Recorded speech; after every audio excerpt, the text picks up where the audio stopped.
The World of Warcraft Paladin. There's no doubt as to why the class is amongst the most popular in the game. With a gameplay that's capable of filling many roles, it has something for every player out there. Alliance or Horde, most races are able to wield the light's powers. However, only a few of them have the ability to use it in combat, like the Holy Knights. But the class has something more to offer than its fighting and healing skills. The Paladin also comes with a rich background, full of memorable stories of events, heroes, and villains. Today, we'll be looking at a specific faction surrounding the Paladin's history. The Order of the Knights of the Silver Hand. The Order has deep roots in Azeroth. Paladins from different factions set their differences aside and affiliate themselves with the Silver Hand.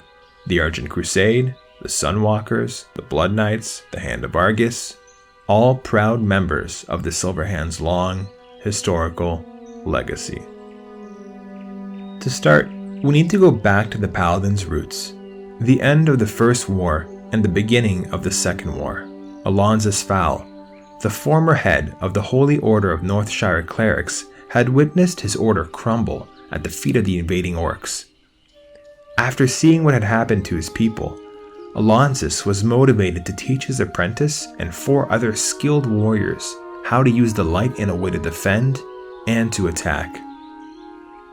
This group of knights would be the first class of paladins and had given birth to the Order of the Silver Hand. They were some of the finest warriors the Alliance had to offer. The most notable heroes included Uther, Tyrion, and Turalyon. Together, they had given hope to those who had none, and victory to an alliance that was desperate for help.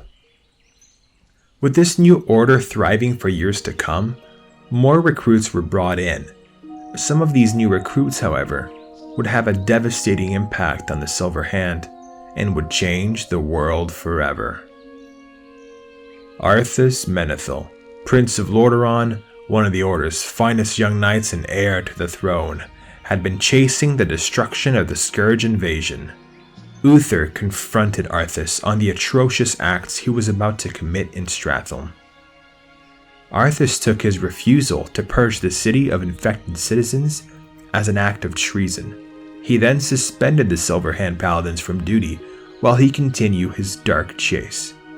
And in it, Arthas found nothing but a heart turned black and its desire for vengeance.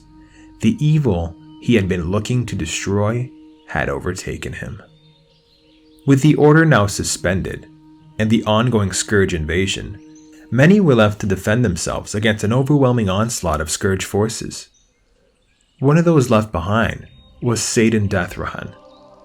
Like Uther, Saidan was one of Alonzus' first students. He had fought valiantly, but fell in combat to the Dreadlord Balnazzar. Balnazzar took over Saidan's corpse in an attempt to corrupt the remaining forces of the Silver Hand and use them to his will. With the help of Alexandros Mulgrain and others, Balnazzar rallied some of the remaining paladins and any human dedicated to the eradication of the undead enemy to form the Scarlet Crusade. The goal was simple: to remove the Scourge from the face of Azeroth no matter what the price. With Saidan corrupted and others going mad with their lust for the death of the Scourge, Balnazzar had convinced Mulgrain's son, Renaud, to ambush and kill his father and his most trusted advisor, High Inquisitor Fairbanks. All this to attempt to take control of Alexandros' powerful blade, the Ashbringer. Fairbanks narrowly made it out alive, and lived to spread the tale amongst those in the Scarlet Crusade who would listen. Fairbanks lost his life to those who accused him of spreading lies and betraying the crusade, and the few who believed him, like Lord Maxwell Tyrosus, fled the crusade and made their own order, the Argent Dawn. While the Silver Hand and the Scarlet Crusade primarily consisted of humans, the Argent Dawn was open to all who had similar ambitions and followed the path of the light. Even members of the Forsaken found welcome in the faction. Where the Crusade and the Argent Dawn find their biggest difference, however, is how they approach the eradication of the Scourge. While the Scarlet Crusade were zealous when it came to defeating their enemy, the Argent Dawn had a more discreet approach. They observed and researched the Scourge to find better ways to fight them. There is, however, in the Argent Dawn, a sub-faction, the Brotherhood of the Light. Given the Argent Dawn's small number of forces in comparison to the Scarlet Crusade, the two form an unlikely alliance. The Brotherhood of the Light's main statement was to keep the two factions at peace while they fight the Undead Scourge. Meanwhile, Tyrion had been in exile for crimes of treason. It took the death and betrayal of his son for him to appear once again. With him coming out of exile, the Argent Dawn had a new leader and eventually reformed itself with most of the remaining members of the Silver Hand as the Argent Crusade, in an effort to unite its forces against Arthas, the new Lich King. With Tyrion leading the Argent Crusade, the Paladins found victory under great leadership, and on his death, the Argent Crusade turned to a new champion to take on the role of High Lord.